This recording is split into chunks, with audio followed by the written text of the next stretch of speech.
Selamat datang di podcast Ruang Lektor. Saya Lektor Amatir. Semoga tersampaikan dan selamat mendengarkan. Bacaan dari kitab Yesaya. Bangsa yang berjalan di dalam kegelapan telah melihat terang yang besar. Terang yang bersinar atas mereka yang diam di negeri kekelaman.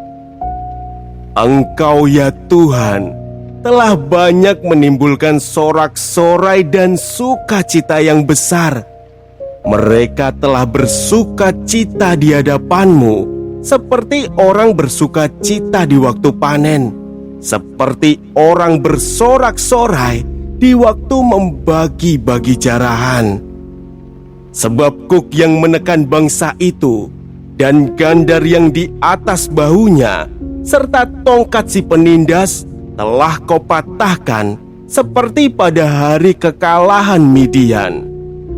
Setiap sepatu tentara yang berderap-derap dan setiap langkah jubah yang berlumuran darah akan menjadi umpan api. Sebab seorang anak telah lahir bagi kita, seorang putra dianugerahkan kepada kita. Lambang pemerintahan ada di atas bahunya, dan orang menyebut Dia Penasehat Ajaib, Allah yang perkasa, Bapa yang kekal, Raja Damai. Besarlah kekuasaannya dan damai sejahtera tidak akan berkesudahan di atas tahta Daud dan di dalam kerajaannya, karena Ia mendasarkan dan mengokohkan kerajaannya itu dengan keadilan dan kebenaran dari sekarang sampai selama-lamanya. Kecemburuan Tuhan semesta alam akan melakukan hal ini. Demikianlah sabda Tuhan.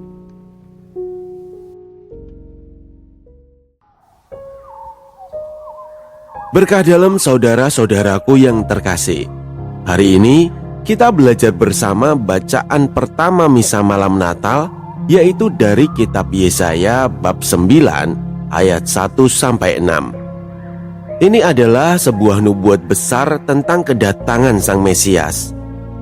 Saya berharap konten ini bisa membantu kalian bukan hanya memahami, tetapi menghayati bacaan ini, supaya saat kalian membacakan di depan umat, yang keluar bukan hanya suara, tetapi sabda yang hidup dan menggetarkan hati. Kita awali dari konteks kitab Yesaya dulu. Nabi Yesaya hidup pada masa ketika bangsa Israel mengalami situasi yang sangat gelap, ancaman perang, penindasan, dan rasa takut. Mereka merasa hidupnya seperti malam yang tidak selesai-selesai.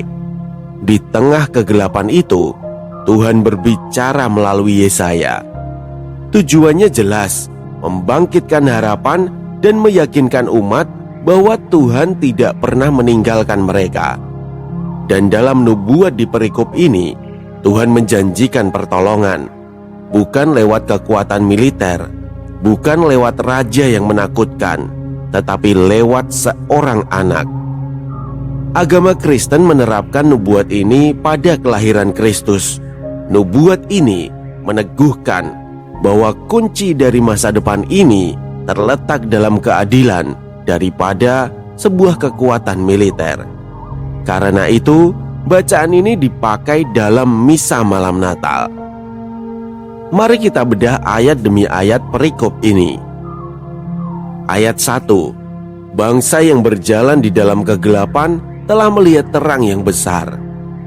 Kegelapan sama dengan ketakutan, dosa, masalah, hidup tanpa arah. Terang sama dengan kehadiran Tuhan yang menyelamatkan. Bagi kita, terang itu adalah Yesus sendiri. Ayat 2. Engkau ya Tuhan telah menimbulkan sorak-sorai dan sukacita. Saat Tuhan hadir, kesedihan berubah menjadi kegembiraan. Yesaya memakai gambaran panen, momen yang paling bahagia dalam hidup orang pada zaman itu. Dan Natal adalah saat sukacita itu turun kepada manusia. Ayat ketiga, kuk yang menekan bangsa itu telah kau patahkan. Kuk sama dengan beban, belenggu, atau tekanan hidup. Tuhan mematahkan semua hal yang menindas hati manusia, dan Mesias membawa pembebasan yang sejati. Ayat 4, sepatu tentara dan jubah yang berlumuran darah akan menjadi umpan api. Maknanya jelas, perang berakhir. Di budaya Israel, kalau sesuatu dibakar habis, itu artinya selesai total, tidak bisa dipakai lagi. Semua peralatan yang berhubungan dengan kekerasan dimusnahkan. Mesias datang sebagai pembawa damai, bukan perang. Ayat 5-6, seorang anak telah lahir bagi kita. Tuhan memilih cara yang lembut, menyelamatkan dunia lewat seorang bayi. Dan 4 gelar Mesias. Yang pertama, penasehat ajaib. Hikmat ilahi yang melampaui manusia. Ia menuntun dengan rencana Allah sendiri. Yang kedua, Allah yang perkasa. Kuasa ilahi yang tidak tertandingi. Ia bertindak bukan sebagai manusia biasa, tetapi sebagai Allah yang menyelamatkan. Yang ketiga, Bapa yang kekal, pemeliharaan dan pelindung umat sepanjang zaman. Kasih dan kuasanya tidak pernah berakhir. Keempat, Raja Damai, pembawa damai yang sejati, yang artinya bukan hanya sekedar tanpa konflik, tetapi pemulihan hidup sesuai kehendak Allah. Dan ayat penutupnya, kecemburuan Tuhan semesta alam akan melakukan hal ini. Bagian ini sering membuat orang bingung. Cemburu di sini bukan seperti manusia yang curiga atau marah. Dalam bahasa aslinya, itu berarti hasrat Tuhan yang berkobar-kobar untuk menyelamatkan umatnya. Cinta Tuhan yang kuat, yang tidak mau menyerah pada kegelapan, semacam api kasih Tuhan yang membuat rencana keselamatan pasti terlaksana. Jadi artinya, Tuhan sangat ingin menyelamatkanmu. Tuhan sendiri yang memastikan damai itu terjadi. Keselamatan yang tidak bergantung pada manusia, tetapi pada kemurahan Allah.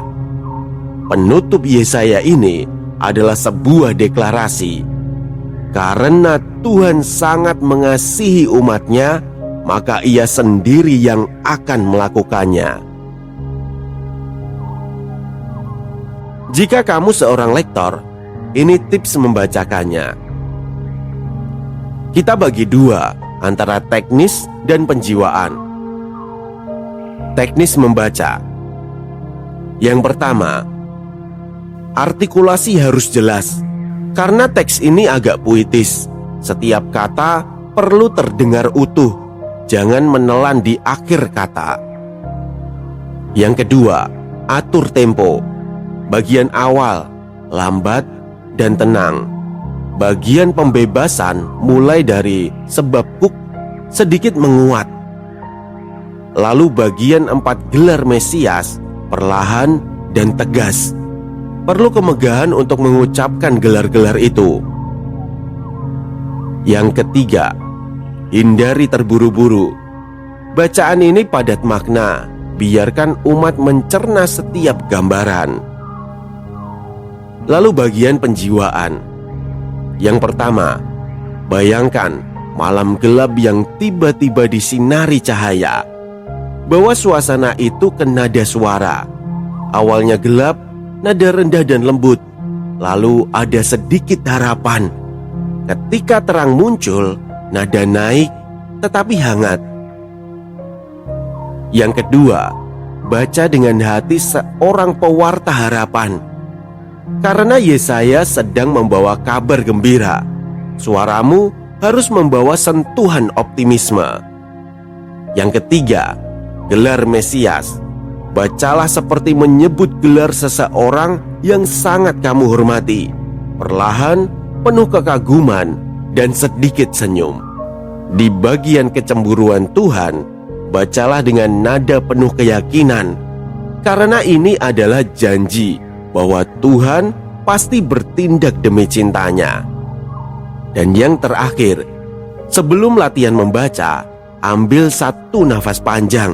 Bayangkan suasana malam Natal, hening, damai, penuh cahaya. Biarkan itu mengalir ke dalam dinamika dan intonasimu. Setelah memahami sedikit perikop ini, coba dengarkan lagi bagian pembacaanku di awal video ini. Tutup matamu dan dengarkan bukan cuma dengan telinga, tetapi dengan hatimu. Rasakan perubahan dari gelap ke terang, dari yang putus asa berubah menjadi harapan. Dan ulangi sampai tercipta theater of mind di dalam kepalamu. Sekian. Kalau ada kesulitan, tulis di kolom komentar atau langsung hubungi saja lewat pesan langsung di TikTok atau Instagram. Mari kita belajar bersama. Selamat berlatih, sahabat-sahabat lektorku. Nubuat Yesaya mengingatkan bahwa di tengah kegelapan apapun, Tuhan selalu menyediakan terang. Jangan biarkan sabda ini berhenti di kamu. Jika hatimu tersentuh dan kamu tahu Tuhan sedang berbicara lewat video ini, bagikanlah. Sebab setiap kali kamu meneruskan sabdanya, kamu sedang mengambil bagian dalam karya pewartaan. Semoga tersampaikan berkah dalam.